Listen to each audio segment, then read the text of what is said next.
فضائے جنت میں دل نہ بہلا، جو تیرے کوچے کے ساکنوں کا فضائے جنت میں دل نہ بہلا، تسلیاں دے رہی ہے حوریں، تسلیاں دے رہی ہے حوریں، خوش آمدوں سے منا منا کر، نگاہ عاشق کی دیکھ لیتی ہے پردہ میم کو اٹھا کر، نگاہ عاشق کی دیکھ لیتی ہے پردہ میم کو اٹھا کر۔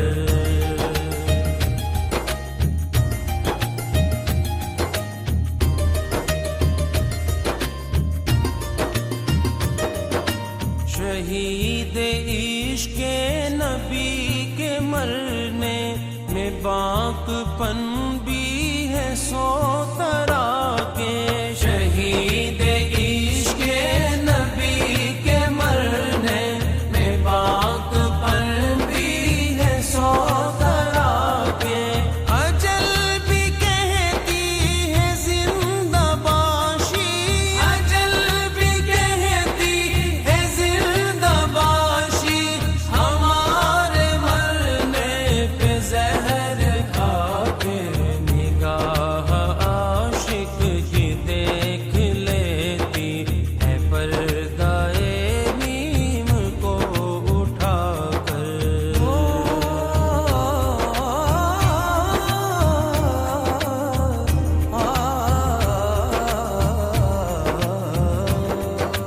بتائے دیتے ہیں اے صبا ہم، یہ گلستان عرب کی بو ہے، بتائے دیتے ہیں اے صبا ہم، یہ گلستان عرب کی بو ہے، مگر نہ اب ہاتھ لائی در کو، مگر نہ اب ہاتھ لائی در کو، وہیں سے لائی ہے تو اڑا کر، نگاہ عاشق کی دیکھ لیتی ہے پردہ میم کو اٹھا کر۔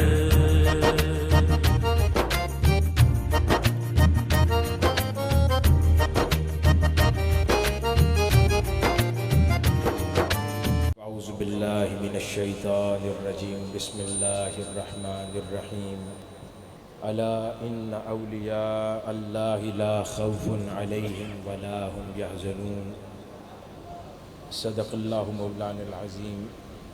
محترم المقام رفیق نجم صاحب، نائب ناظم اعلیٰ تحریک منہاج القرآن، محترم المقام صبغت اللہ قادری صاحب، متولی دربار حاضہ، دیگر معزز قائدین تحریک منہاج القرآن جو آج اس خوبصورت اور پروقار تقریب کی زینت بنی، اللہ رب العزت کا بے پایاں لطف و کرم اور احسان عظیم ہے کہ جس کی توفیق سے آج ہم سب لوگ حضرت فرید ملت ڈاکٹر فرید الدین قادری رحمۃ اللہ علیہ کا 44واں عرس کی اس عظیم الشان تقریب میں شریک ہیں۔ اللہ پاک ہمارا یہاں پر جمع ہونا اور اس مبارک مجلس میں حاضر ہونا اپنی بارگاہ اقدس میں قبول و منظور فرمائے۔ حاضرین محترم، اللہ رب العزت نے ہمیں جو حیات عطا فرمائی ہے وہ دیکھنے میں ہم سب کے جسموں میں ایک حیات ہے جسے ہم ایک زندگی کہتے ہیں۔ اللہ رب العزت نے ہم سب کو وہ عطا فرمائی ہے۔ جس نے ایک دن اس زندگی نے ایک دن ہمارے جسموں سے رخصت ہو جانا، تو دیکھنے میں وہ ایک حیات ہے، ایک زندگی ہے، لیکن حاضرین محترم، وہ زندگی جو دیکھنے میں ایک نظر آتی ہے، در حقیقت اللہ رب العزت نے اسی ایک جسم میں 3 طرح کی زندگیاں داخل فرمائی۔ یعنی جو ایک حیات ہمارے ساتھ وابستہ فرمائی ہے، وہ دیکھنے میں ایک حیات ہے، لیکن اپنے اندر 3 پہلو رکھتی ہے، اپنے اندر 3 طرح کی زندگیاں رکھتی ہے، اپنے اندر 3 طرح کی حیات رکھتی ہے، اور وہ تینوں طرح کی حیات جب جمع ہوتی ہے تو انسان کامل بنتا ہے۔ جب تک یہ 3 طرح کی حیات اپنے عروج پر نہ پہنچے تو کوئی نہ کوئی نقص اس کے کمال میں رہ جاتا ہے۔ حاضرین محترم، اب سوال پیدا ہوتا ہے کہ وہ 3 طرح کی حیات یا وہ 3 طرح کی زندگی کیا ہے؟ ہم تو دیکھتے ہیں کہ انسان زندہ ہے، ایک جان ہے، مرتے وقت وہ جان نکل جاتی ہے، تو یہ کیا بات ہوئی کہ 3 طرح کی حیات ہے؟ ہاں، حیات تو 3 ہی طرح کی ہے۔ حاضرین محترم، ایک وہ حیات ہے جس کو حیات جسدی کہا جاتا ہے، وہ اللہ رب العزت نے ہمیں عطا فرمائی ہے، جو ہمارے ظاہری جسم سے وابستہ ہے۔ ایک حیات وہ عطا فرمائی ہے جسے حیات روحی کہتے ہیں، جو ہماری روح سے وابستہ ہے، اور تیسری حیات وہ عطا فرمائی ہے جسے حیات شعوری کہتے ہیں۔ یہ 3 طرح کی حیات ہے۔ اگر حیات ایک ہوتی تو خوراک بھی ایک سی ہوتی۔ ان تینوں زندگیوں کی خوراک جدا جدا ہے۔ حیات شعوری کی خوراک اور ہے، حیات جسدی کی خوراک اور ہے، اور حیات روحی کی خوراک اور ہے۔ اس لیے یہ زندگیاں بھی جدا جدا ہیں۔ حاضرین محترم، حیات جسدی کی خوراک اور غذا کیا ہے؟ یہ جو ہم دنیا میں اچھا لباس پہنتے ہیں، اچھی خوراک لیتے ہیں، روزگار کمانے کے لیے اچھا روزگار تلاش کرتے ہیں، کوئی کاروبار کرتا ہے، کوئی جاب کرتا ہے، پھر جو روزگار کے لیے تعلیم حاصل کرتے ہیں، شادی کرتے ہیں، بچے ہیں، پھر بچوں کے لیے بہتر مستقبل کی کوشش و کاوش کرتے ہیں، اچھا مکان بناتے ہیں، اپنے مکان کے اندر پھر ایسے لوازمات کرتے ہیں کہ زندگی کو سکون میسر آئے، اچھا لباس ڈھونڈ کر پہنتے ہیں، خوشبو لگاتے ہیں، اپنے جسم کو نا سوار کے رکھتے ہیں۔ یہ سب کیا ہے؟ یہ اس جسدی حیات کی خوراک ہے۔ جو سب کچھ اس جسم کی خاطر کرتے پھرتے ہیں، وہ اس جسدی جسم کی اور جسدی حیات کی خوراک ہے۔ اسی طرح ایک حیات، حیات شعوری ہے، اس کی خوراک کیا ہے؟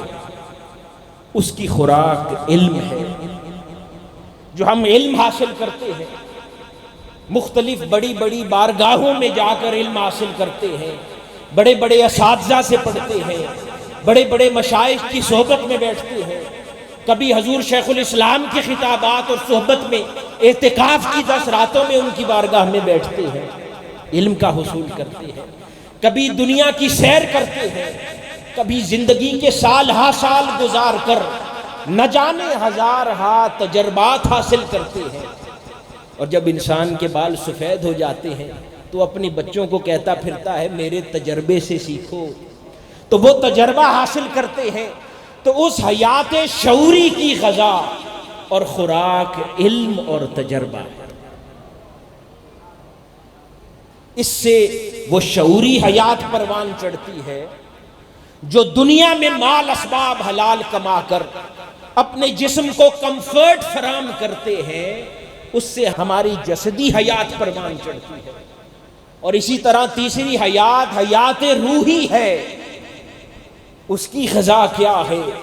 وہ ہماری شب داریاں، وہ گریوزاریاں، خدا کی بارگاہ میں مناجات، اللہ اور اس کے رسول کو منانے کی طلب، رونا دھونا، ذکر اذکار، روزے، نماز، نوافل، سجدہ ریزیاں، نیک اعمال، وہ سب کچھ جو خدا اور مصطفیٰ صلی اللہ علیہ وآلہ وسلم کو منانے کے لیے کرتے پھرتے ہیں، وہ روحی حیات کی غذا ہے۔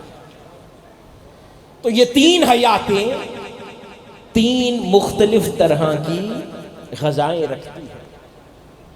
اب اس میں ایک بڑا لطیف نکتہ ہے، ایک ہی جسم میں ایک ہی زندگی کے ساتھ اللہ رب العزت نے تین طرح کی حیاتیں تو وابستہ کر دی ہیں، لیکن ان تینوں کے تقاضے ایک دوسرے سے یکسر متصادم ہیں۔ جو جسدی حیات کو چاہیے، روحی حیات اس کو ریجیکٹ کرتی ہے۔ جو تقاضا روحی حیات کا ہے، وہ جسدی حیات کو وارا نہیں کھاتا۔ پھر جو شے شعوری حیات مانگتی ہے، اس میں نہ جسدی حیات کو انٹرسٹ، نہ روحی حیات کو انٹرسٹ۔ متصادم ہے تقاضے، تینوں حیات کے ذوق متصادم ہے، تینوں حیاتوں کی خوراک متصادم ہے۔ بس یہی اللہ رب العزت نے انسان کے باطن میں ایک ایسا میدان جنگ برپا کیا ہے جو اس پر حاوی آ جاتا ہے اور ان تینوں حیات میں بیلنس قائم کر لیتا ہے، اسے مرد کامل کہتے ہیں۔ جو کسی ایک حیات کے ہاتھوں زیر ہو جاتا ہے، اس کے کمال میں نقص رہ جاتا ہے، اور جو ان تینوں طرح کی حیات پر حاوی آ جاتا ہے، اسی کو مرد کامل کہتے ہیں، اسی کو ولی کامل کہتے ہیں۔ حاضرین گرامی، یہ جس طرح کی تین حیاتوں کا تذکرہ کیا، جس کے اندر جسدی حیات بھی ہے، روحی حیات بھی ہے، اور شعوری حیات بھی ہے۔ اب ذرا جائزہ لیں، بہت شخصیات، اہل اللہ، صوفیاء، علماء ربانیین، ہمارے زمانے میں اس سے پہلے سینکڑوں سالوں میں بڑی بڑی عظیم المرتبت شخصیات دیکھی، ایسے جن کے نام بہت بڑے ہو گئے اور ایسے جو گمنامی میں رہ گئے۔ اگر ان کی زندگیوں کا مطالعہ کریں تو ہمیں ایک بات نظر آتی ہے کہ کسی کی زندگی پر حیات روحی کا غلبہ زیادہ تھا، کسی کی زندگی پر حیات شعوری کا غلبہ زیادہ تھا، تو کسی کی زندگی پر حیات جسدی کا غلبہ زیادہ تھا۔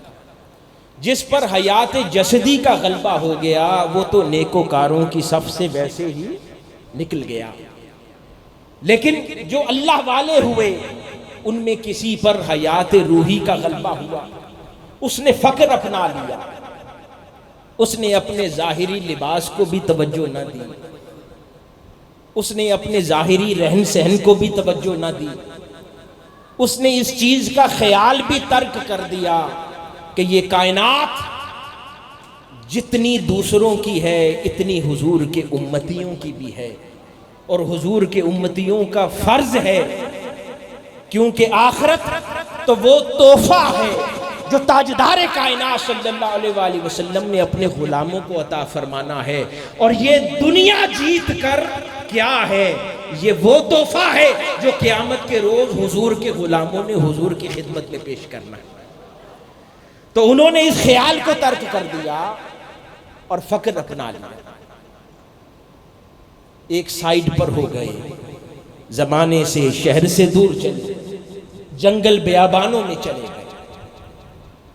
یعنی انہوں نے حیات روحی کو اپنے اوپر غالب کر لیا، حیات شعوری اور حیات جسدی پر توجہ کم کر دی۔ انہوں نے اللہ کا رستہ پا لیا، کیونکہ اللہ رب العزت تو جو اس کی طرف سفر کرتا ہے، جو اس کی طرف محبت سے اس کو پانے کے ارادے سے سفر کرتا ہے، وہ اسے مل جاتا ہے، لیکن ملتا اس کے لیول سے ہے، ملتا اس کے مقام کے مطابق ہے۔ پھر کچھ لوگ ایسے ہوئے جنہیں علماء ربانیین کہا، جن پر حیات روحی غالب آ گئی، وہ فقراء کی صف میں ہو گئے۔ جن پر حیات شعوری غالب آ گئی، وہ علماء ربانیین ہو گئے۔ انہوں نے درس و تدریس کا معاملہ اپنا لیا، انسٹیٹیوشن بنائے، مدارس بنائے، علمی فکری کام کیے، مسندیں سنبھالی، خطابات کیے۔ ان کا رجحان روحی حیات کی طرف کم ہو گیا اور شعوری حیات کی طرف بڑھ گیا، اور ان میں سے دونوں نے جسدی حیات کی طرف توجہ نہ دی۔ پھر تیسرا طبقہ اسی معاشرے میں ہوا جس نے کہا کہ نہ شعوری حیات معاشرے کو بہتر کر سکتی ہے، نہ فقط روحی حیات معاشرے کو بہتر کر سکتی ہے۔ انہوں نے جسدی حیات کی طرف توجہ دی۔ انہوں نے بڑی بڑی تنظیمیں بنائی، بڑی بڑی آرگنائزیشنز بنائی، بڑی بڑی پارٹیز وجود میں آئیں۔ انڈو پاک سب کانٹیننٹ کی اگر تاریخ یاد کریں تو کبھی خلافت موومنٹ چل رہی ہے، کبھی لال رومال موومنٹ چل رہی ہے، اس طرح مختلف انقلابی علمی فکری موومنٹس بھی چلائیں، بڑے بڑے مدارس بھی قیام میں لائے، لیکن روحی حیات اور روحی حیات کے تقاضے یکسر چھوڑ۔ پھر اسی طرح شعوری حیات سے بھی روح گردانی کرنے لگے اور فقط دنیا اور جسدی حیات کے تقاضے پورے کرتے ہوئے زندگی بسر کرنے لگے۔ ان کی زندگیوں میں بھی نقص رہ گیا، وہ کمال پر نہ پہنچ پائے۔ حاضرین گرامی، ہمارے ذہنوں میں یہ سوال پیدا ہو سکتا ہے کہ آپ یہ کیوں کہہ رہے ہیں کہ جس پر کسی ایک حیات کا غلبہ ہوا تو اس میں نقص تھا، وہ ناقص رہا، اپنے رستے میں کامل نہ ہو سکا۔ حاضرین محترم، وہ اس لیے کہ کامل وہ ہے جسے خدا اور مصطفیٰ صلی اللہ علیہ وآلہ وسلم نے اپنا دوست چنا۔ کامل وہ ہے جو اس زمانے میں رسول اللہ صلی اللہ علیہ وآلہ وسلم کا صحیح معنوں میں نائب اور خلیفہ بننے کا اہل ہوا۔ اور حاضرین محترم، رسول اللہ صلی اللہ علیہ وآلہ وسلم کی ذات کی طرف دیکھیں تو کیا نظر آتا ہے؟ کیا آپ کی ذات مطہرہ پر کسی ایک رنگ کا غلبہ نظر آتا ہے یا ہر جہت میں کمال نظر آتا ہے؟ آپ جب معاشرے میں سیاست پر بات فرما رہے ہوتے تو آپ سے بڑا کوئی سیاستدان نہ تھا، جب علم شریعت کی تعلیم دے رہے ہوتے تو آپ سے بڑا کوئی پیغمبر اور رسول نہ ہوا، جب صفحہ پر اپنے اصحاب کو تصوف کی تعلیم دے رہے ہوتے تو کسی نے آپ سے زیادہ تصوف کو سمجھا نہ ہوگا، جب آپ معاشرے میں تاجر لوگوں کو تجارت پر درس لے رہے ہوتے تو کسی نے تجارت کے قوانین آپ سے بہتر نہ سمجھے ہوں گے، جب آپ ڈپلومیٹس کو دنیا میں ڈپلومیسی کے لیے بھیج رہے ہوتے تو جو تعلیم دیتے سمجھتے کہ اس میں کمال ہے۔ آپ کا لباس دیکھا جاتا تو بڑے بڑے مکہ کے سردار ہش ہش کر اٹھتے، آپ کا چال چلن، آپ کا بیٹھنا دیکھا جاتا تو دیکھنے والا کہتا تھا اس سے بڑا کوئی بادشاہ نہیں دیکھا۔ جب اپنے غلاموں میں ہوتے تو فقر کا غلبہ ایسا نظر آتا تو دیکھنے والا کہتا کہ فقیری ہو تو ایسی کہ کائنات کی حکمرانی ہے، مگر اپنے گھر میں ایک دری پر بیٹھ کر کرتے ہیں۔ تو حاضرین گرامی، حضور کی ذات مطہرہ میں جب وہ بیلنس نظر آتا ہے، چاہے وہ بیلنس شعوری حیات کا ہو، چاہے وہ بیلنس جسدی حیات کا ہو، چاہے وہ بیلنس روحی حیات کا ہو، تو حاضرین محترم، یہ کیسے ممکن ہے کہ خدا اور مصطفیٰ زمانے میں اپنا نائب چنے، اپنا خلیفہ چنے اور وہ بیلنس سے آری ہو، اس میں نقص پایا جاتا ہو، اس پر کسی ایک بات کا غلبہ پایا جاتا ہو۔ اس لیے صوفیاء کرام لکھتے ہیں کہ وہ اہل اللہ، وہ صوفیاء جن پر اوائل دور کے اندر ہی سکر غلبہ کرنے لگے، یعنی ڈولنے لگے، مدہوشی میں جانے لگے، تو وہ تصوف میں اونچا درجہ نہیں مانا جاتا۔ اللہ اور اس کے رسول کی نگاہ میں اونچا درجہ وہ ہے کہ چاہے وہ مقام کاملہ پر بیٹھا ہو، نفس کاملہ کا سوار ہو، خدا کی بارگاہ میں غوث اور قطب کے درجے پر بیٹھا ہو، مگر ہوش مند ایسا کہ اس کی نگاہ سے کسی پرندے کا پر مارنا بھی نہ نکل سکے۔ جو جتنا اپنے ہوش پر قابو رکھتا ہو وہ اپنے مقام میں اتنا بڑا ہے۔ ہم نے تصوف اور ولایت کی تعریفیں مختلف کر دی ہیں۔ جو معاشرے میں بیٹھ کے عجیب عجیب حرکتیں کرے، مدہوشی اس کے حال حلیے سے نظر آئے،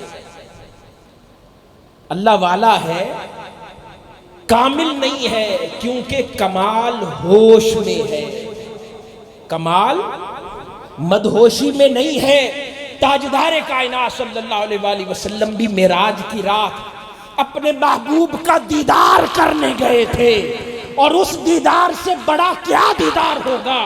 یہاں پر اپنے محبوب شیخ کا کوئی دیدار کر لے تو کئی دن مدہوش رہتا ہے، وہاں پر رسول اللہ اس حسن مطلق خدا کے دیدار میں مگن تھے۔ سوچیں وہ کیسا ہوش اجاڑنے والا دیدار ہوگا، مگر اس بارگاہ میں بھی حضور موجود تھے، امت کا ہوش باقی تھا، پھر آپ اس بارگاہ میں موجود رہ کر واپس اپنی امت کی طرف پھر لوٹ آئے۔ مدہوشی کا تقاضا تھا کہ وہی بس جاتے، ہوش مندی کا تقاضا تھا کہ نہیں لوٹ آتے۔ تو بڑا مقام مدہوشی نہیں ہے، بڑا مقام ہوش مندی ہے، یہ ذہن میں بٹھا لیں۔ ہماری تعریفیں بہت بگڑی ہوئی ہیں تصوف کے معاملات میں، ہم صوفیاء کے بڑے بڑے ہاتھوں میں آ جاتے ہیں جو تصوف کے دعوے کرتے ہیں، کچھ کرتب کر کے دکھاتے ہیں، الٹی سیدھی حرکتیں کرتے ہیں۔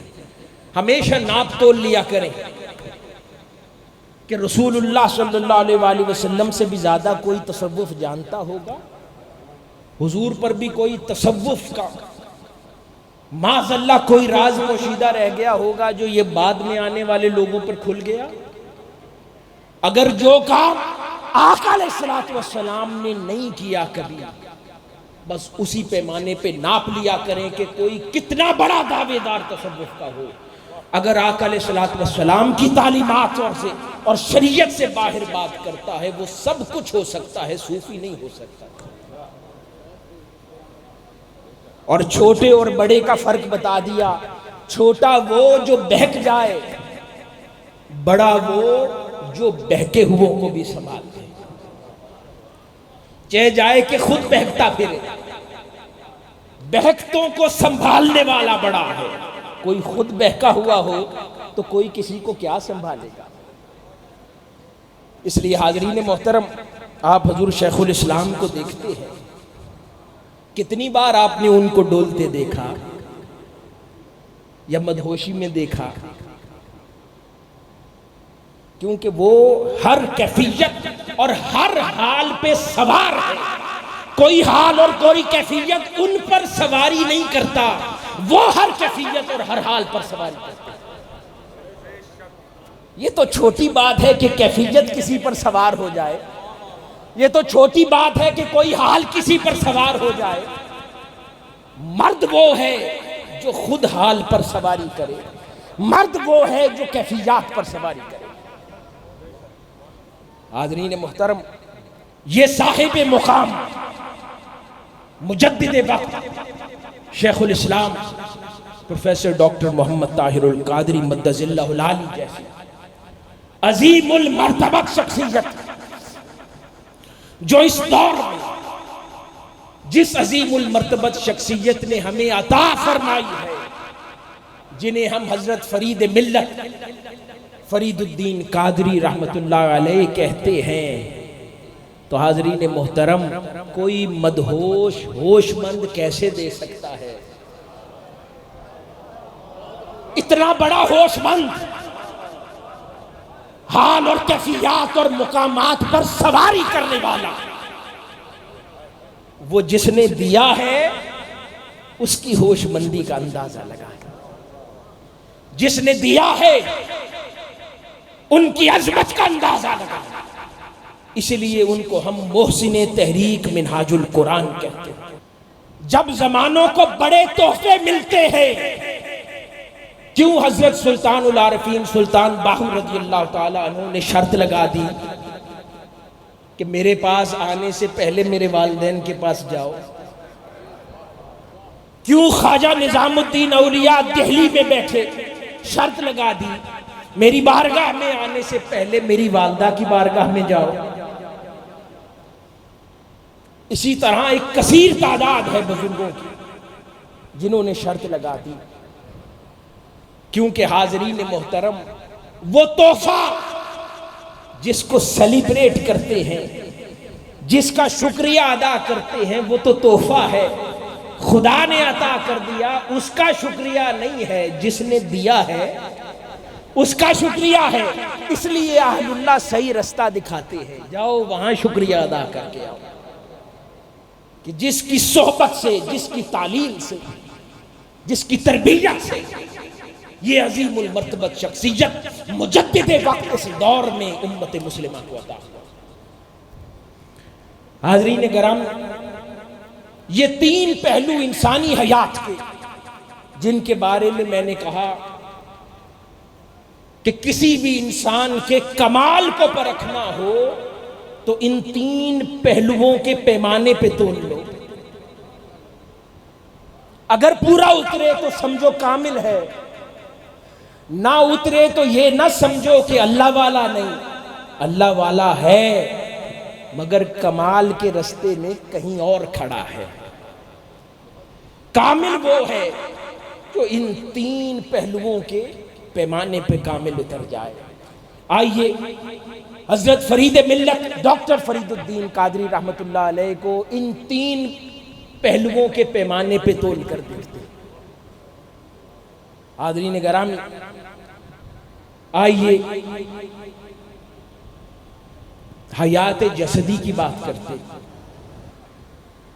یہاں پر جتنے عمر رسیدہ کچھ لوگ موجود ہیں، کیونکہ آپ کے وصال مبارک کو ابھی 44 سال ہوئے ہیں، وہ لوگ گواہی دیں گے جنہوں نے خود حضرت فرید ملت کو دیکھا ہے کہ جب آپ حیدرآباد دکن سے اپنے تعلیمی مراحل مکمل کر کے واپس تشریف لائے تو پورا شہر آپ کے لباس کی بات کرتا تھا یا نہیں کرتا تھا؟ ہر کوئی آپ کے لباس کو دیکھ کر اس دور میں پہننے کا تعین کرتا تھا، یعنی فیشن کے ٹرینڈز سیٹ ہوتے تھے کہ پہننے کے آداب کیا ہے، اس کو حیات جسدی کہتے ہیں۔ پھر آپ کی تعلیم، آپ کا سوشل سٹیٹس، آپ نے کسی جنگل میں جا کر اپنی کٹیا نہیں سجا لی، آپ کو پتا تھا جسدی حیات کے تقاضے کیا ہیں۔ اس لیے وہ عمر 13 سال کی کہ جب بچوں کو کھیلنے سے فرصت نہیں ہوتی، اس وقت وہ کلاس 8 سے اپنی والدہ کی خدمت میں حاضر ہو کر انہیں اپنی زندگی کی مقصدیت مل چکی تھی۔ انہوں نے کہا میں نے پڑھنے جانا ہے۔ 13 سال کی عمر میں اکیلے گھر سے تعلیم کی خاطر روانہ ہو گئے۔ آج سوچیں نا، 13 سال کے بچے ہمارے بھی ہیں، ہم بھی 13 سال کے بچے تھے، کس میں اتنی مقصد کی کلیئرٹی ہے، کس میں اتنا تصور ہے کہ اس کو زندگی میں کیا چاہیے، جسدی حیات کیا ہے۔ 13 سال کی عمر میں سیالکوٹ تشریف لے گئے، عظیم المرتبت اساتذہ سے پڑھتے رہے۔ اس کے بعد حیدرآباد دکن تشریف لے گئے، جہاں سے آپ نے ایسٹرن میڈیسن اور ویسٹرن میڈیسن دونوں میں اپنی ڈگریز حاصل کی۔ اکیلے جا رہے ہیں، یہاں بچے جاتے ہیں تو والدین پیچھے پیسے نہ بھیجیں تو وہ شکوہ شروع کر دیتے ہیں. یہ 13 سال کی عمر میں اکیلا بچہ نکلا ہے، اسے ایک خیال ہے، اس کی نگاہ ہے ایک مقصد کی طرف جو اس نے حاصل کرنا ہے. یہ مقصدیت 13 سال کی عمر میں اللہ رب العزت ہر کسی کو نہیں دیتا پھرتا. یہ جو مقصدیت کا شعور ہے یہ اپنے خاصوں کو ہی دیتا ہے. پھر جہاں خبر ملنی کہ کوئی اللہ والا بیٹھا ہے اس سے حصول فیض اور علم کے لیے اس کی خدمت میں چلے جانا. پھر پوری دنیا میں جہاں جہاں خبر ملنی کوئی بڑا محدث، کوئی بڑا فقیہ، کوئی بڑا عالم دین، کوئی بڑا مفسر موجود ہے، اس کی بارگاہ میں حاضر ہو کے جانب تلمس کرنا، علم کے سفر کرنا، یہاں تک کہ واپس لوٹے اور لوٹتے ہوئے اس دور کی عظیم المرتبت شخصیت حکیم الامت علامہ محمد اقبال رحمۃ اللہ علیہ آپ کی صحبت سے بھی فیض یاب ہوئے، اور یوں فیض یاب ہوئے کہ آپ کا آخری وقت تھا اور حضرت فرید ملت کی جوانی کا دور تھا. جب آپ نکل کے ان کے کمرے سے نکل رہے تھے اس وقت آپ کا ہاتھ پکڑ کے کہا اللہ اکبر، یہ جوانی کا عالم اور یہ معرفت کی باتیں، یہ جوانی کا عالم، یہ علم و حکمت کی باتیں. کیونکہ نگاہ والے دیکھ لیتے ہیں کہ کس کے اندر کیا پوشیدہ ہے. پھر یہ محنتیں تھیں اور پھر وہ جسد ظاہری کا سفر تھا کہ نہ صرف اہلیان جنگ کے لیے عظیم الشان ڈاکٹر بنے، اپنا علمی سفر طے کیا، بلکہ اپنی اسی پروفیشن کے اندر آگے بڑھتے ہوئے سعودین رائل فیملی کے ڈاکٹر بھی بنے. یعنی وہ اس جسدی حیات کی بلندی تھی. حاضرین گرامی، پھر جو اللہ والا جسے جسدی حیات کی سمجھ آ جاتی ہے وہ نہ صرف اپنی جسدی حیات سنوارتا ہے بلکہ معاشرے کی جسدی حیات بھی سنوارتا پھرتا ہے. پھر اسی حیات میں اہلیان جنگ جو اس دور میں زندہ تھے وہ گواہ ہے کہ آپ اپنے گھر کے معاملات کے علاوہ کم و بیش ہر ماہ 22 غریب خاندانوں کا خرچ بھی اپنی جیب سے اٹھاتے، یعنی اپنی جسدی حیات کا شعور بھی رکھتے تھے اور پھر معاشرے کی جسدی حیات کی خبر بھی رکھتے تھے. طبیب اپنے دور میں ایسے کہ پوری دنیا سے ڈاکٹرز جس کو ریجیکٹ کر چکے ہوں، آپ کی انگلیاں جس کی نبض پر رکھی جاتی اس کی پچھلے 20 سال کی تکالیف بھی بیان کر دیتے. اسی طرح حاضرین محترم، شعوری حیات کا درجہ یہ تھا کہ آپ کی ہم عصری جو تھی، کوئی بڑا آدمی اپنے ہم عصروں سے اور اپنے دوست احباب سے پہچانا جاتا. آپ کے دور میں جو آپ کے دوست احباب تھے ان میں حضرت خواجہ قمر الدین سیالوی رحمۃ اللہ علیہ تھے. آپ کے دوست احباب میں غزالی زمان علامہ سید احمد سعید کاظمی رحمۃ اللہ علیہ تھے. پھر آپ کے دوست احباب میں حضرت العلامہ مولانا قطب الدین رحمۃ اللہ علیہ تھے. اسی طرح آپ کے دوست احباب میں حضرت علامہ مولانا عبد الغفور ہزاروی صاحب تھے. حضرت صاحبزادہ فیض الحسن آلو بہار شریف والے تھے. مناظر اہل سنت مولانا محمد عمر اچھروی تھے. حضرت مولانا عبد الرشید رضوی تھے. حضرت مولانا عبد الستار نیازی تھے جو معروف شخصیت ہے پاکستان کی سیاست کی. اس طرح حضرت خواجہ فخر الدین سیالوی تھے اور ایسے بہت سے نام. یہ تو پاکستان میں ہیں. اسی طرح پاکستان سے باہر بڑے بڑے عجیب اور بڑے بڑے علماء کے صوفیاء کے نام آپ کے دوست احباب میں جن کی صحبتوں میں آپ اٹھتے بیٹھتے تھے. اور عموماً اس دور میں جتنی بڑی مجالس جن کا انعقاد ہوتا اس کا مرکزی آخری خطاب حضرت فرید ملت فرمایا کرتے تھے. خواجہ قمر الدین سیالوی رحمۃ اللہ علیہ کا سالانہ عرس آپ کا جو ہوا کرتا تھا اس کا آخری مرکزی خطاب حضرت فرید ملت کا ہوا کرتا اور کسی اور کا وہاں پر خطاب نہ ہوتا۔ ایک موقع پر آپ خطاب فرمانے لگے تو لوگوں نے کہا کہ حضرت آپ خود خطاب کیوں نہیں کرتے؟ تو فرمانے لگے سنو اس مرد کو، یہ اپنی ذات میں کلندر ہے، اس کی بات سنو۔ آپ خطاب فرمایا کرتے۔ اسی طرح کئی اور مواقع پر آپ کا مرکزی خطاب ہوتا اور آپ علم کے وہ جواہر بہاتے کہ اس وقت کے علماء بڑے بڑے نقطوں میں پھنسے ہوئے آپ کی صحبت میں آ کر استفادہ کیا کرتے تھے۔ یہ وہ آپ کی شعوری حیات کی بلندی تھی جس کو آپ نے عروج پر پہنچایا، اور وہ شعوری حیات تھی جو اپنے علم کی منازل طے کرتے ہوئے علم کے درجوں پر اس کمال پر پہنچے کہ جس علم کی تربیت نے پھر شیخ الاسلام ڈاکٹر طاہر القادری تھے آ کر کیا۔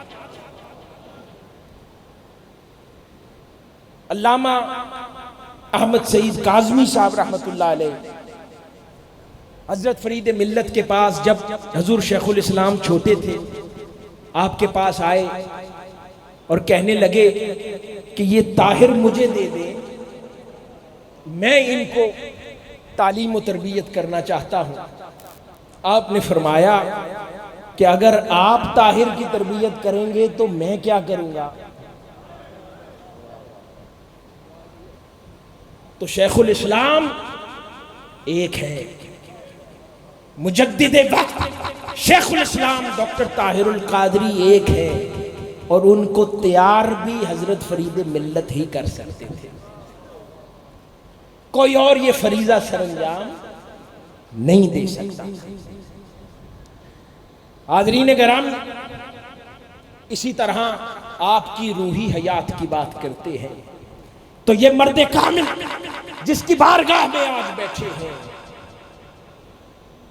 کچھ لوگ دنیا میں شہرت پا جاتے ہیں، کچھ لوگ ظاہری شہرت تو اتنی نہیں پاتے لیکن اپنے مقام و مرتبے میں کمال ہوتے ہیں،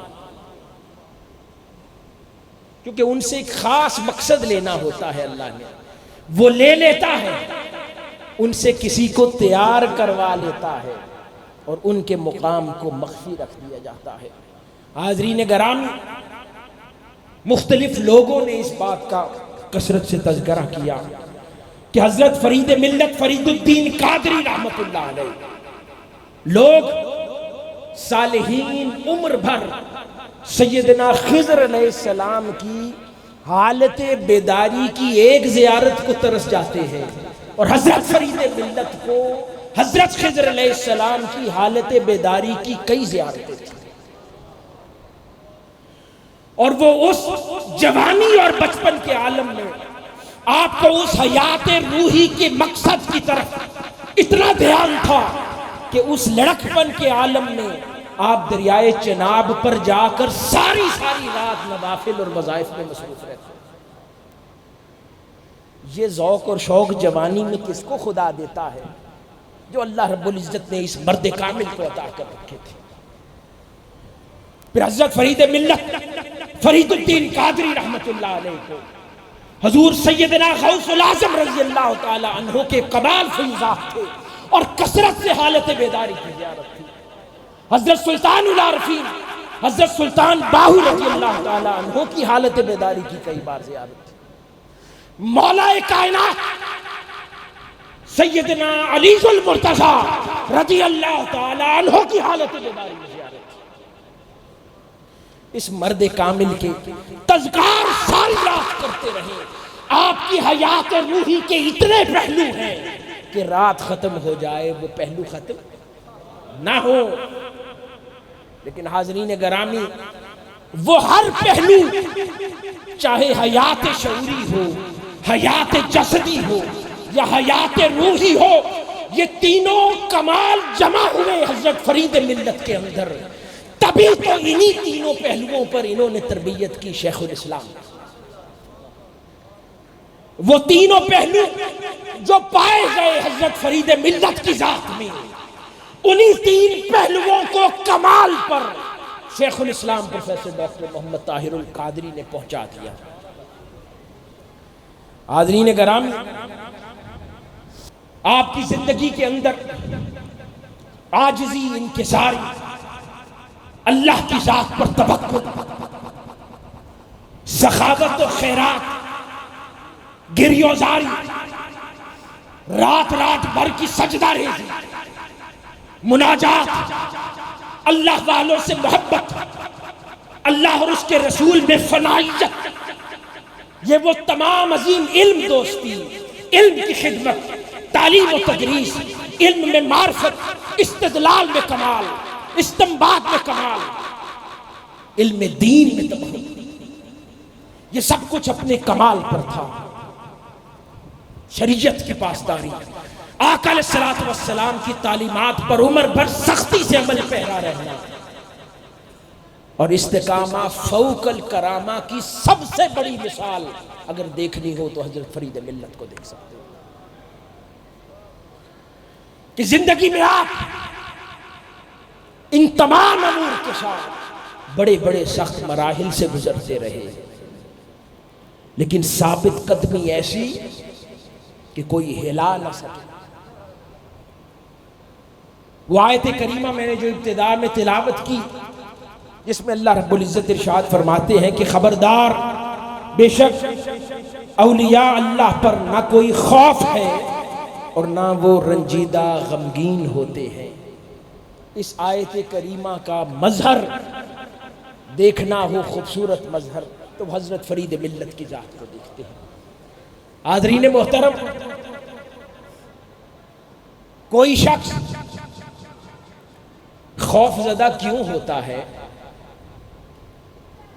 کیونکہ جب وہ دنیا سے بہت سی امیدیں باندھ لیتا ہے، پھر ان امیدوں کا پورا نہ ہونے کے باعث خوف زدہ رہتا ہے، دنیا سے بہت سی چاہتے رکھ لیتا ہے، اور پھر ان چاہتوں کے دور ہو جانے کا خوف لگا رہتا ہے، دنیا میں دل پھنسا لیتا ہے، اور پھر اس دنیا کے ہاتھوں سے چھوٹ جانے کا خوف لگا رہتا ہے۔ ایک کشتی ہے جو پانی پہ تیرتی ہے، جب تک پانی پہ تیرتی رہے تو سفر طے کرتی ہے، جب پانی اس میں داخل ہو جائے تو ڈوب جاتی ہے۔ تو وہ جب دنیا کو اپنے اندر داخل کر لیتا ہے تو دنیا کے خوفوں میں مبتلا ہو جاتا ہے، امید اس کو خوف زدہ کرتی ہے، چاہت اس کو خوف زدہ کرتی ہے، دنیا کی محبت اسے خوف زدہ کرتی ہے، دنیا کی رغبت اسے خوف زدہ کرتی ہے، اور پھر جس شے کا اسے خوف ہوتا ہے اس نے تو پھر جانا ہی ہے، جب وہ چلی جاتی ہے تو غم زدہ ہو جاتا ہے، جب وہ شے اس کا دامن چھوڑ دیتی ہے تو پھر وہ غم زدہ ہو جاتا ہے۔ اللہ رب العزت کا ایک قانون ہے، قرآن مجید میں جب وہ کسی کا تعارف کرواتا ہے تو وہ کسی کی کئی خصوصیات ہو سکتی ہیں، لیکن جب اس کو وہ انٹروڈیوس کرواتا ہے تو اس کی سب سے اعلیٰ خصوصیت کے ذریعے انٹروڈیوس کرواتا ہے۔ اللہ نے سب سے پہلے جب اپنے آپ کو قرآن میں انٹروڈیوس کیا تو کس صفت سے کہا؟ اعوذ باللہ من الشیطان الرجیم، الحمدللہ رب العالمین۔ اس نے کہا میں عالمین کا رب ہوں، یہ اس کی سب سے بڑا تعارف ہے، اس نے اپنے آپ کو اس سے انٹروڈیوس کروایا۔ پھر کہا اقرأ بسم ربک الذی خلق، پھر اس نے کہا میرا دوسرا سب سے بڑا تعارف ہے، میں نے انسان کو تخلیق کیا ہے، یعنی جو اس کی کئی اس کے تعارف ہے، لیکن سب سے بڑے تعارف سے اس نے اپنے آپ کو انٹروڈیوس کروایا۔ تو حاضرین محترم، اسی طرح جب تاجدار کائنات صلی اللہ علیہ وآلہ وسلم کو اس نے انٹروڈیوس کروایا تو کیسے؟ رحمت للعالمین، کہ حضور کے کئی تعارف ہیں لیکن سب سے بڑا تعارف کہ حضور تمام عالمین کے لیے رحمت ہے۔ تو وہ اللہ کا نظام اور سنت ہے کہ جب وہ کسی کا تعارف کرواتا ہے تو جو اس کی سب سے کمال تعریف ہو اس کے ذریعے انٹروڈیوس کرواتا ہے۔ تو حاضرین کرام، جب اس نے اپنے اولیاء کو قرآن میں انٹروڈیوس کروایا، یہ نہیں کہا یہ عالم بڑے ہوتے ہیں، یہ نہیں کہا یہ بڑی بڑی کرامتیں کرتے ہیں، یہ نہیں کہا یہ زیادہ کھاتے ہیں یا کم کھاتے ہیں، یہ نہیں کہا کہ ان کے قد اتنے ہوتے ہیں، یہ نہیں کہا ان کی رنگت کیا ہوتی ہے، یہ نہیں کہا کہ امیر ہوتے ہیں یا غریب ہوتے ہیں، کوئی تعارف نہیں کروایا۔ تعارف اس نے ایک کروایا کہ یہ وہ ہوتے ہیں نہ جنہیں کوئی خوف ہے نہ وہ غمگین ہوتے ہیں۔ یعنی اہل اللہ کا کوئی اور تعارف بڑا نہیں ہے، سب سے بڑا تعارف یہ ہے کہ نہ وہ غمگین ہوتے ہیں نہ وہ خوف زدہ ہوتے ہیں۔ اور جب انسان کی زندگی سے خوف جاتا رہے تو غم خود بخود ختم ہو جاتا ہے۔ جب تک خوف رہتا ہے، چھن جانے کا خوف، مٹ جانے کا خوف، یہاں تک کہ اہل اللہ کو مرنے کا خوف بھی چلا جاتا ہے، کیونکہ ان کے دل سے مٹ جانے کا خوف چلا گیا ہوتا ہے۔ پیچھے والے ہیں، بچے ہیں، آل اولاد ہے، مال ہے، کاروبار ہے، ان کے چھوٹ جانے کا خوف دل کو ستاتا ہے۔ پھر کئی نیک لوگ ہوتے ہیں، کوئی کام شروع کیا ہے، کوئی انسٹیٹیوشن ہے، کوئی مدرسہ ہے، پھر اس کا خوف ستاتا ہے، میں نے پیچھے یہ شروع کیا ہے، نہ جانے اس کا کیا ہوگا، میں نے اس کو 10 سال دے دیے، میں نے اس کام کو 20 سال دے دیے، نہ جانے میرے پیچھے کوئی اسے سنبھال پائے گا یا نہیں۔ یہ بھی تو خوف ہے نا۔ وہ ہر خوف سے بری ہو جاتے ہیں۔ یہ جتنا جیتے ہیں ایک مقصد کی خاطر جیتے ہیں، اور جس دن جینا ختم ہو جاتا ہے خدا کا شکر ادا کر کے جاتے ہیں۔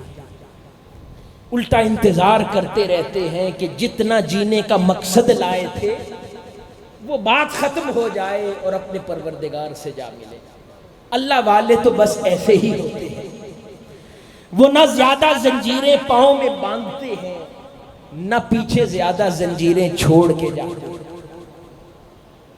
پھر پورے زمانے بعد میں ان کے آستانوں کے ساتھ زنجیر سے بندھے رہتے ہیں، مگر وہ ایسے لوگ تھے جن کے آستانوں سے ہزاروں لاکھوں بندھ گئے، اس لیے بندھے ہیں کہ زندگی میں انہوں نے اپنے آپ کو کسی شے سے نہیں باندھا تھا، فقط ایک چوکھٹ سے باندھا تھا، وہ چوکھٹ مصطفیٰ صلی اللہ علیہ وسلم کی تھی۔ باقی نہ دنیا کی کسی رغبت سے باندھا، نہ کسی طلب سے باندھا، نہ کسی محبت سے باندھا، نہ کسی شوق سے باندھا، نہ کسی چاہت سے باندھا۔ ایک آزاد روح کی مانند پھرتے تھے اور زمانے کو خیرات تقسیم کرتے تھے۔ جب جانے کا وقت آیا تو چلے گئے اور زمانوں کو اپنے ساتھ باندھ گئے، اس لیے کہ خود کسی شے سے بندھے نہ تھے۔ ہم لوگ ساری زندگی ہمارا سفر بندھنے پہ رہتا ہے، کسی کو کسی نہ کسی مجبوری سے باندھنا چاہتے ہیں، کسی کو اپنے آپ سے باندھتے ہیں، کسی کو مال کی مجبوری سے باندھتے ہیں، کسی کو عہدے کی مجبوری سے باندھتے ہیں، کسی کو عزت کی مجبوری سے باندھتے ہیں، کسی کو گھر بار کی مجبوری سے باندھتے ہیں۔ ساری زندگی نئی نئی چیزوں سے بندھتے چلے جاتے ہیں، جبکہ سفر تو طے کرنا تھا ان زنجیروں سے خلاصی اختیار کر کے، مگر ہم نے ہر دن اپنے پاؤں میں ایک نئی زنجیر باندھی۔ نہ جانے پھر اب تک تو زنجیریں نئی سے نئی باندھنے کا سفر جاری ہے، واپس کھولنے کا وقت کب ملے گا؟ نہ جانے وہ کھولنے کا وقت کب آئے گا، نہ جانے ان زنجیریوں کو کھولنے کا وقت میسر آ سکے یا نہ آ سکے۔ آج تو کم از کم نئی سے نئی زنجیریاں اپنے پاؤں میں باندھتے چلے جا رہے ہیں۔ تو بات ہم اہل اللہ کی کرتے ہیں لیکن ان کے نقش قدم پر نہیں چلتے۔ حضرت فرید ملت کی زندگی اسی طرح کی تھی۔ آپ نے اپنی عمر اخلاص کے ساتھ اللہ کے دین کی خاطر، توکل کے ساتھ، رضا کے ساتھ، اللہ اس کے حضور اخلاص کے ساتھ گزاری، ایک مقصد کے ساتھ گزاری، اور پھر جس مقصد کو لے کر آئے تھے اپنے دل سے شہرت کو بھی دور پھینکے رکھا۔ شیخ الاسلام فرماتے ہیں کہ آپ کی جتنی قابلیت تھی، میں نے بارہا آپ کی خدمت میں عرض کیا کہ آپ فیصل آباد یا لاہور جیسے شہر میں کیوں منتقل نہیں ہو جاتے؟ اللہ رب العزت نے جتنی صلاحیت عطا کی ہے، جتنا مقام و مرتبہ عطا کیا ہے، ایک زمانہ آپ سے فیضیاب ہوگا، آپ نے فرمایا نہیں، کیونکہ دل ان خواہشات سے خالی ہے۔ جو مقصد خدا نے دیا اس سے زیادہ شوق پالا نہیں۔ اپنی صلاحیتیں جو زمانے کو نظر آتی تھی انہیں خود نظر نہ آتی تھی، مگر جتنا حکم تھا کرنے کا اس سے زائد پر پھڑ پھڑائے نہیں، اس سے زیادہ پرواز نہیں بھری۔ جتنا حکم تھا کہ اگلی صدی کا مجدد تیار کر دو، انہوں نے بس اسی پر اکتفا کیا۔ شیخ الاسلام بارہا کہتے رہے، آپ نے کہا نہیں، تم ہی میرا تعارف۔ جب آپ سے کہتے کہ آپ سے ایک زمانہ فیض پائے گا، پھر کئی لوگ کہتے کہ حضرت آپ کی کئی کتابیں تھیں، پھر کئی آپ کی خدمت میں علماء آ کر کہتے کہ آپ کو جو اللہ نے مقام عطا کیا ہے، آپ کوئی بڑی تصنیف علمی فکری لکھے۔ فرماتے ہیں ہاں ایک کتاب لکھ رہا ہوں، بس وہی کتاب میرا تعارف ہوگی، وہ طاہر القادری ہے، یہ میری کتاب ہے، اسے میں نے لکھا ہے۔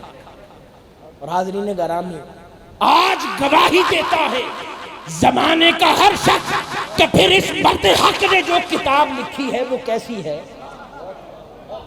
اس مرد حق کی وہ تصنیف کیسی ہے، اس مرد حق کی وہ تالیف کیسی ہے، کہ پھر ایسی تالیف اور تصنیف بھی کسی نے نہ لکھی ہوگی۔ تو حاضرین محترم، یہ وہ بے نیاز لوگ ہوتے ہیں۔ اور پھر جس دن آپ نے ایک عظیم الشان اجتماع میں اپنی اس کتاب کو سٹیج پر گرجتے سن لیا اور ان کے علمی نکات سن لیے، تو اترتے ہوئے لوگ کہتے ہیں آپ نے اللہ کے حضور شکر ادا کیا کہ میرے مولا جو تو نے کام ذمہ لگایا تھا آج پورا کر دیا، اب میں چاہتا ہوں دنیا میں دل نہیں لگتا، اب تو مجھے اپنے پاس بلا لے۔ اس کے فرمانے کے 6 ماہ کے بعد حضرت فرید ملت ڈاکٹر فرید الدین قادری دنیا سے رخصت ہوئے۔ یہ اللہ والوں کا نظام ہوتا ہے۔ حاضرین گرامی، یہ تعلیم ہے۔ ہم اہل اللہ کی بہت ساری تعریفیں کرتے رہتے ہیں۔ کئی بار کوئی سلوک کے رستے پر چلنا چاہتا ہے، کوئی کہتا ہے میں بھی قرب الہی حاصل کر لوں، اولیاء اللہ کے مزارات پر حاضر ہوتا ہے، ان کی تصانیف پڑھتا ہے، پھر دل میں خیال آتا ہے کہ خدا مجھے بھی ایسا قرب دے دے، مجھے بھی ایسی عظمت دے دے۔ اس کے پیچھے 100 چلے وظیفے کرتا پھرتا ہے، 100 جگہوں پہ سر مارتا ہے۔ اگر اس طرح سر مارنے سے ملتا ہوتا، وہ کیا فرماتے ہیں حضرت بابا بلے شاہ صاحب یا سلطان العارفین کہ اگر پانی میں غوطہ کھانے سے اگر خدا ملتا تو پھر مچھلیوں کو ملتا، بابا بلے شاہ صاحب، اور اگر جنگلوں میں پھرنے سے خدا ملتا، ناتیاں دھوتیاں تے مچھیاں ڈڈواں ہوں، اور اگر خدا ملتا جنگلوں میں دھکے کھاتے تے گاواں مچھیاں ہوں، پھر انہیں مل جاتا۔ تو ہم لوگ اس طرف کرتے ہیں۔ حاضرین گرامی، حضرت فرید ملت کی بارگاہ میں 2 جملوں کی بات کرتا ہوں، اسے اگر سبق کے طور پر زندگی میں باندھ لیں اپنے ساتھ تو اس کے سوا کچھ نہیں۔ 2 باتیں ہیں، اس کے سوا تصوف کچھ نہیں ہے اور اس کے سوا کوئی رستہ نہیں ہے۔ 2 باتیں، اللہ والا خدا کے قرب کے حصول ان 2 باتوں کے سوا اور کوئی تیسری بات نہیں کر سکتا۔ ایک، بطور انسان خدا کے بندے کے طور پر اپنے آپ کو ہر لمحہ پہلے سے بہتر کرتا جائے، اپنی ذات پر توجہ دیتا جائے، اپنے اخلاق پر توجہ دے، اپنی زندگی میں آقا علیہ الصلوۃ والسلام کی تعلیمات کتنی عمل پیرا ہیں انہیں دیکھے، اپنے حال حلیے کو دیکھے، اپنی نماز، اپنے فرائض واجبات کو دیکھے، اخلاق حسنہ کو دیکھے، آقا علیہ الصلوۃ والسلام کی سنتوں کو اپنی زندگی میں اتارتا چلا جائے. یعنی بطور انسان ہر لمحہ پہلے سے بہتری کی طرف سفر جاری رکھے. ایک یہ بات ہے، یعنی ہر لمحہ اپنے باطن میں جھانک کر دیکھتا چلا جائے کہ کتنے عیب چلے گئے اور کتنے عیب باقی رہ گئے. بس اس پر دھیان رہے، اس سے زائد کسی اور شے پر نہیں. اور دوسرا، ساری زندگی یہ دیکھتا رہے کہ میرے وجود اور میری زندگی سے میں نے خدا کی مخلوق کو کتنا فائدہ پہنچایا.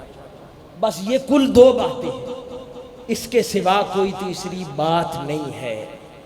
یعنی اپنی زندگی اور وجود سے خدا کی مخلوق کو کتنا فائدہ پہنچایا، ایک یہ، اور دوسرا کہ جتنی زندگی گزاری ہر اگلا لمحہ میں بطور انسان پہلے سے کتنا بہتر ہوا. اب اس بہتری میں تینوں پہلوؤں کو دیکھیں. حیات جسدی، یعنی اپنے علم میں، اپنے وقار میں، اپنی پرسنالٹی میں، اپنے اٹھنے بیٹھنے میں کتنی بہتری لایا. پھر حیات شعوری، علم حاصل کرتا رہے، زیادہ سے زیادہ جو نہیں جانتا شریعت کے احکام پھر جانے، مطالعہ کرے، علم میں اپنے آپ کو بہتر کرتا جائے. اور تیسری شے حیات روحی، اپنی روحانی معاملات کو بہتر کرتا چلا جائے. روحانی معاملات کا مطلب یہ نہیں ہوتا کہ 5 لاکھ عدد اس ذکر کا فلاں دن بیٹھ کر یہ کر دیا تو اس سے آپ نے اگلی سٹیج عبور کر جانی ہے. یہ کوئی نسخہ ہے ڈاکٹر کا؟ ڈاکٹر بھی کبھی کوئی دوائی بتاتا ہے، کہتا ہے کہ یہ دوائی کھا لو، تو اس کے ساتھ کچھ پرہیزیں بھی بتاتا ہے. کوئی پرہیز کرے نا اور کہے ڈاکٹر صاحب پچھلے 2 ہفتے سے میں یہ اینٹی بائیوٹکس کھا رہا ہوں، مجھے تو کوئی فرق نہیں پڑتا، تو ڈاکٹر کہے گا کہ جو پرہیزیں بتائیں تھی وہ کرتے ہو؟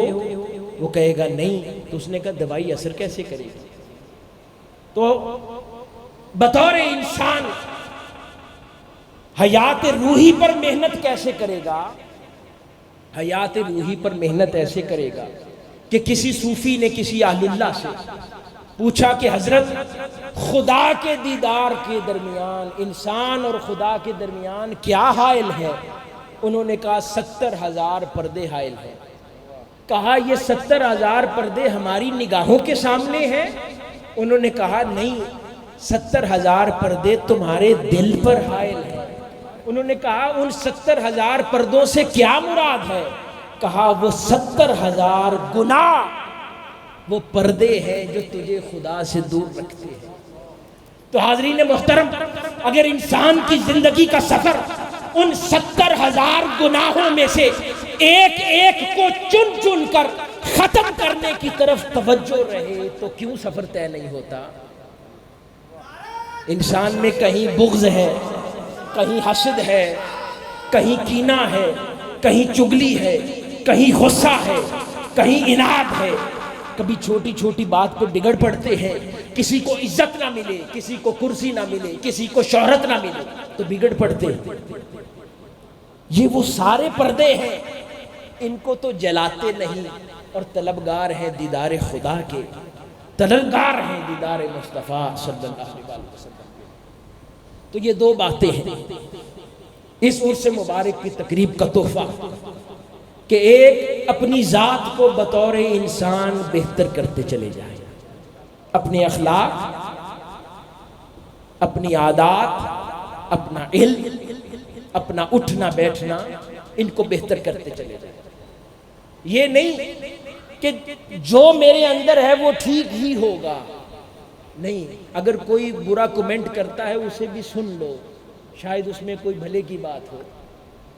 اگر اتنے پرفیکٹ ہیں کہ ہمارے اندر کوئی تبدیلی کی ضرورت نہیں تو پھر نفس کاملہ پر کیوں نہیں ہے؟ اگر نفس کاملہ پر بھی نہیں ہے تو اس کا مطلب ہے کہ بابا پھر کوئی مسئلہ ہے جسے ٹھیک کرنے کی ضرورت ہے، اسے سوار.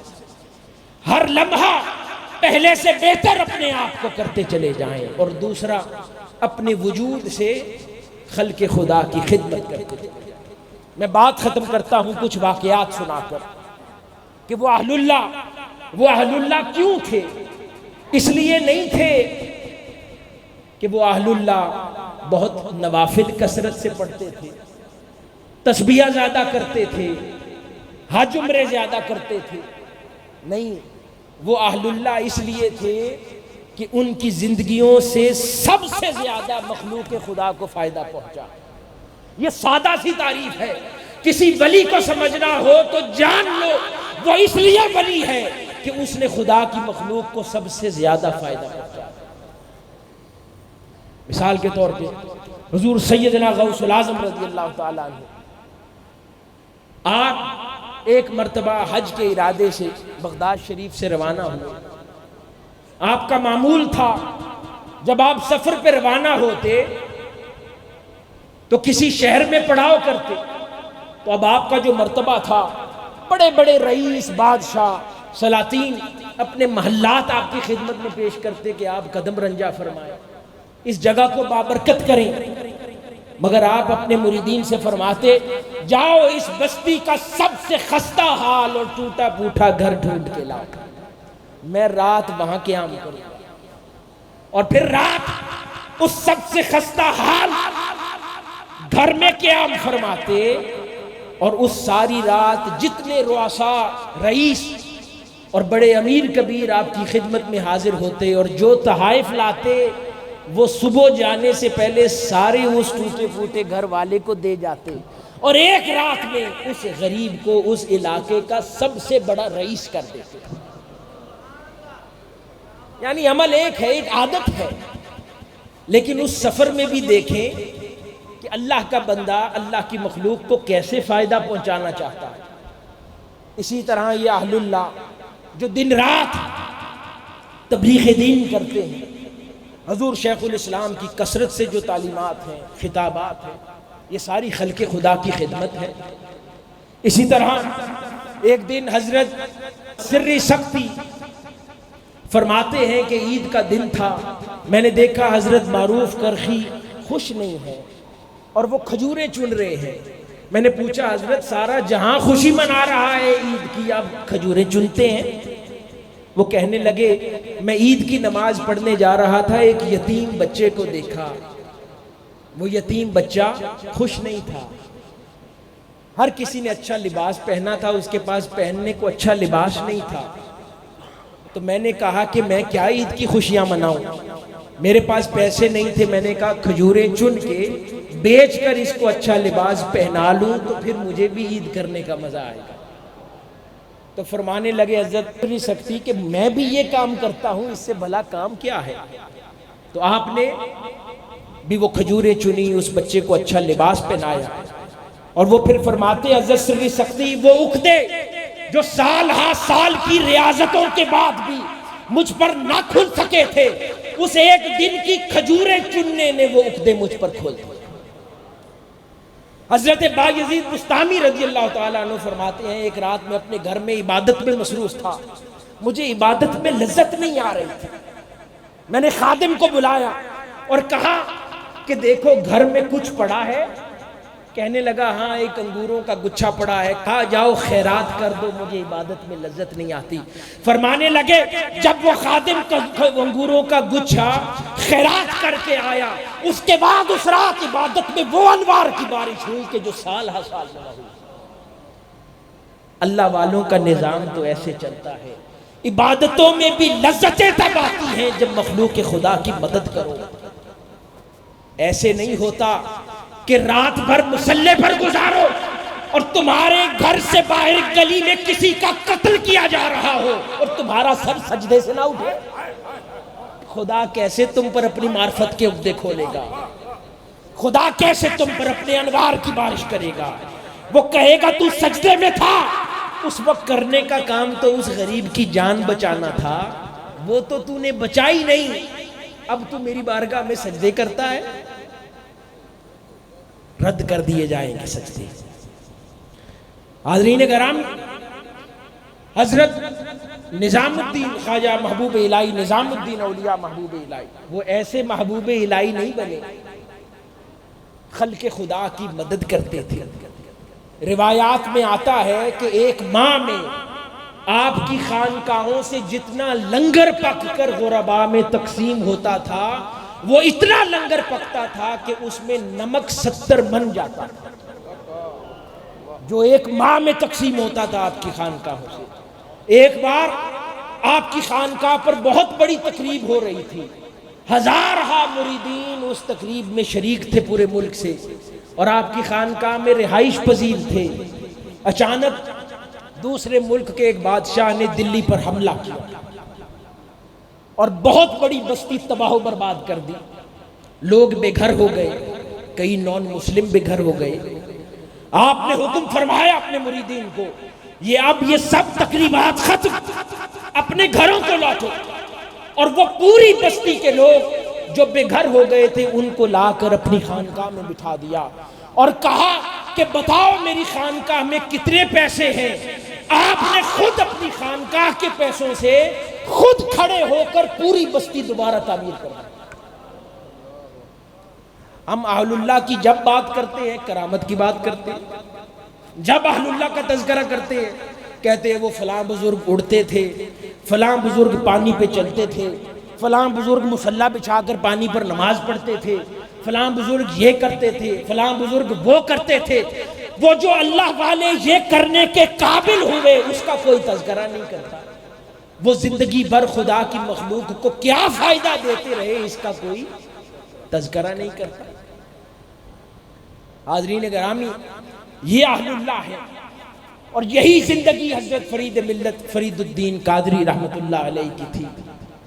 آپ کے احوال میں آتا ہے کہ آپ جب حسب لیل تشریف لے گئے اور وہاں آباد ہوئے، ربوہ قادیانیوں کا شہر اس کے بہت قریب تھا، آپ اس شہر میں آباد ہو کر آپ نے اللہ، اس کے رسول، عقیدہ اہل سنت اور ختم نبوت کی وہ تعلیمات عام کی کہ حسب لیل کے لوگ آپ کی خدمت میں حاضر ہو کر کہتے کہ اگر یہ مرد حق خدا حسب لیل کی بستی میں نہ بھیجتا تو پورا علاقہ قادیانی ہو چکا ہوتا۔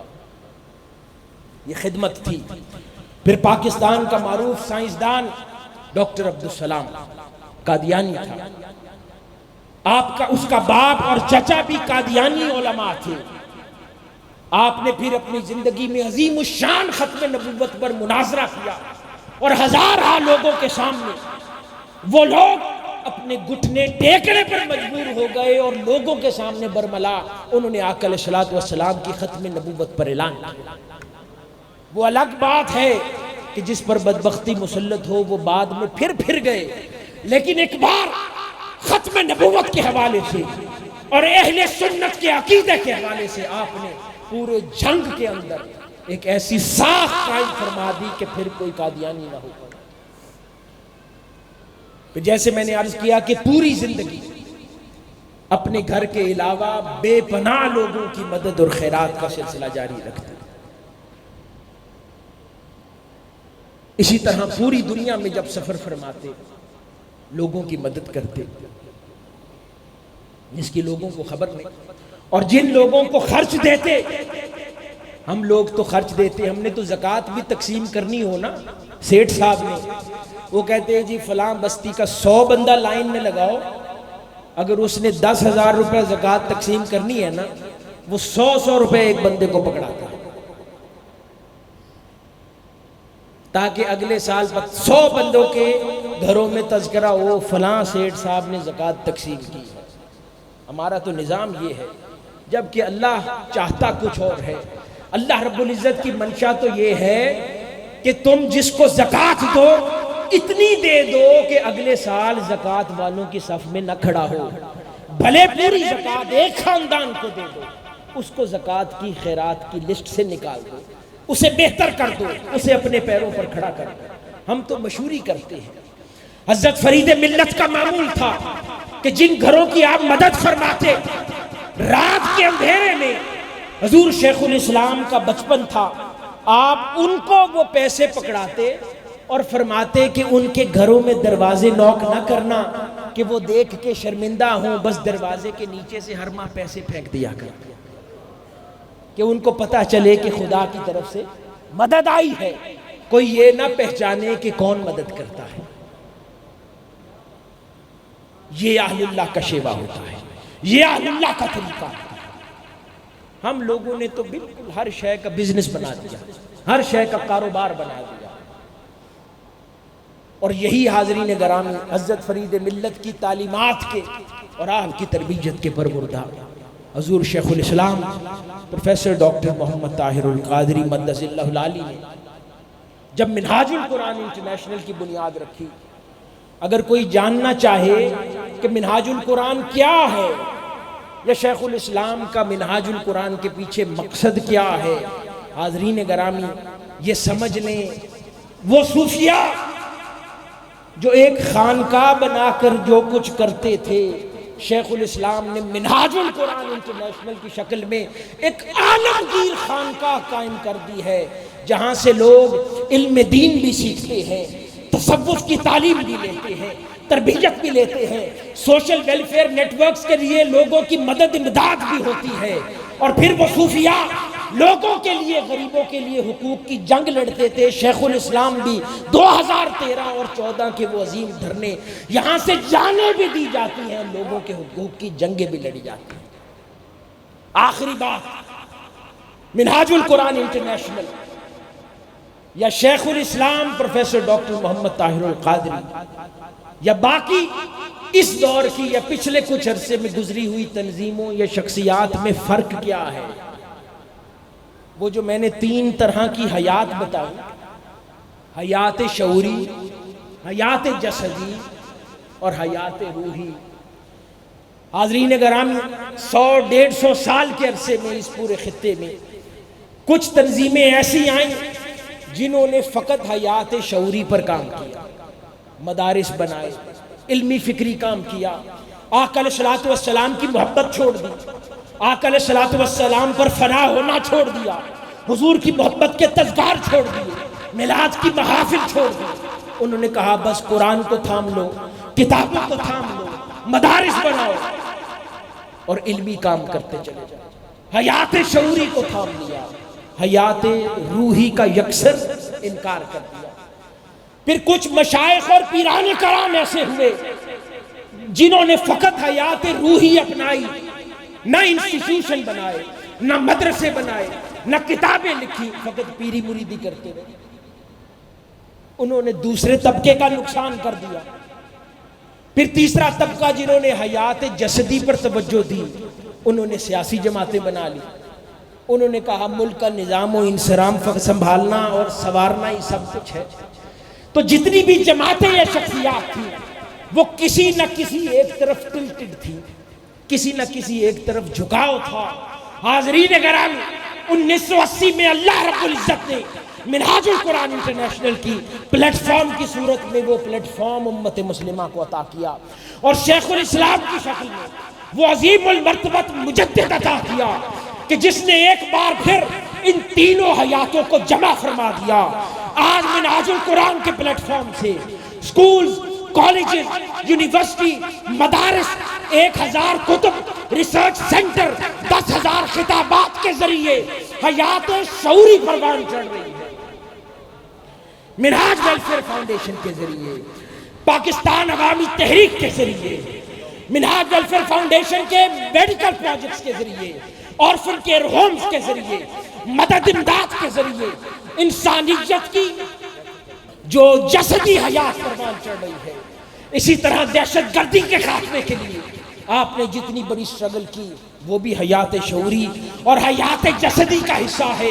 اور پھر کبھی وہ 10 راتوں کو اعتکاف کی مجالس سجاتے ہیں، کبھی گوشہ درود کی شکل میں تصوف و تربیت کا انتظام کرتے ہیں، کبھی راتوں کو رلاتے ہیں، کبھی دن بھر جگاتے ہیں اور اپنے لوگوں کی تربیت کرتے ہیں۔ اس کے ذریعے آپ نے حیات روحی کا انتظام کر دیا۔ تو بہت عرصے بعد کوئی پلیٹ فارم یا کوئی شخصیت ایسی میسر آئی ہے جہاں پر ان تینوں حیاتوں کی خوراکیں میسر ہیں۔ اللہ کا شکر ادا کرو، اور پھر شکر ادا کرو اس عظیم المرتبت مرد کامل حضرت فرید ملت فرید الدین قادری رحمت اللہ علیہ کا، کہ جس کی آغوش تربیت سے ایسا مجدد ہمیں عطا ہوا کہ جس نے پھر سے ایک بار ان تینوں حیاتوں کو جمع کر دیا۔ لوگ شیخ الاسلام کی مخالفت کیوں کرتے پھرتے ہیں؟ کیوں کو ان کو ایسا ماڈل سمجھ نہیں آتا؟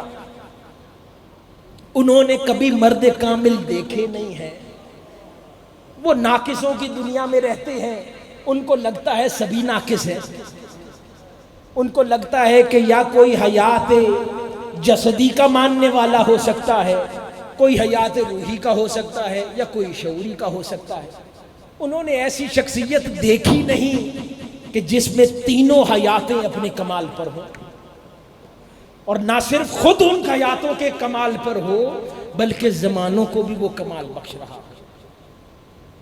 تو پھر وہ مخالفت ہی کریں گے نا، کیونکہ ان کے ذہن میں یہ بات اترتی نہیں ہے، یہ بات ان کے ذہن سے بہت بڑی ہے۔ لیکن اللہ کا شکر ہے، اللہ رب العزت نے ہمیں اس عظیم ہستی کی صحبت عطا کی، اور یہ عظیم ہستی ہمیں اس عظیم ہستی کی وجہ سے عطا کی۔ تو اللہ کا شکر بنتا ہے، رسول اللہ صلی اللہ علیہ وآلہ وسلم کا شکر بنتا ہے، اور ان دو شکر گزاریوں کے بعد اس مرد کامل کا شکریہ بنتا ہے جس کی خدمت میں آج ہم حاضر ہیں۔ اللہ پاک ہمارا آنا، یہاں پر جمع ہونا اپنی بارگاہ میں قبول فرمائے، اور جو باتیں ہم نے کی ہیں ان پر ان کو سمجھنے کی اور عمر بھر عمل پیرا رہنے کی توفیق عطا فرمائے۔ اللہ رب العزت ہمیں حضرت فرید ملت ڈاکٹر فرید الدین قادری رحمت اللہ علیہ کے مقام کو بھی سمجھنے کی توفیق عطا فرمائے، اور حضور شیخ الاسلام پروفیسر ڈاکٹر محمد طاہر القادری مدظ اللہ العالی کے آپ کے پرچم تلے، آپ کے شانہ بشانہ اس سو منزل انقلاب، ان تین حیاتوں کی تکمیل کے سفر کی طرف جو ہمیں لے جا رہے ہیں، ہمیں اس طرف سفر کرنے کی توفیق عطا فرمائے۔ اور آخری بات جو میں نے پہلے عرض کی، دو باتیں، اپنی بطور انسان اپنے آپ کو ہر لمحہ بہتر کریں، خود اپنا آپ کو دیکھیں، جھانکیں، پچھلے سال کیسا تھا، کیا کچھ خامیاں گئیں یا وہیں کھڑا ہے، پھر اگلے سال دیکھیں کیا کچھ خامیاں نکلیں یا وہیں کھڑا ہوں، اپنے دوستوں سے پوچھ لیں۔ ایک یہ، اور دوسرا یہ نہ دیکھا کریں کیا پایا کیا کھویا، کس کے ساتھ بھلائی کی اس نے جواب میں کیا کیا، بس یہ دیکھا کریں کہ 60-70 سال کی زندگی ہے، اس میں میں نے خود حضور کی امت کو کیا فائدہ پہنچا ہے، یعنی میرے جسم سے، میرے وجود سے، میری زندگی سے لوگوں کو کیا فائدہ ہوا، بس یہی مقصد ہے اور یہی شعور مقصد ہے۔ اللہ ہمارا حامی و ناصر ہو، ہمارے حال پر لطف و کرم فرمائے۔ والسلام وما علینا الا البلاغ۔ اللہم صلی علی سیدنا مولانا محمد وعلی آلہ وصحبہ وسلم۔ والسلام علیکم یا سیدی یا رسول اللہ۔ اعوذ باللہ من الشیطان الرجیم، بسم اللہ الرحمن الرحیم۔ الحمدللہ رب العالمین الرحمن الرحیم مالک یوم الدین، ایاک نعبد و ایاک نستعین، اہدنا الصراط المستقیم صراط الذین انعمت علیہم غیر المغضوب علیہم ولا الضالین۔ اعوذ باللہ من الشیطان الرجیم، بسم اللہ۔ قل هو اللہ احد اللہ الصمد لم یلد ولم یولد ولم یکن له کفوا احد۔ قل هو اللہ احد اللہ الصمد لم یلد ولم یولد ولم یکن له کفوا احد۔ قل هو اللہ احد اللہ الصمد لم یلد ولم یولد ولم یکن له کفوا احد۔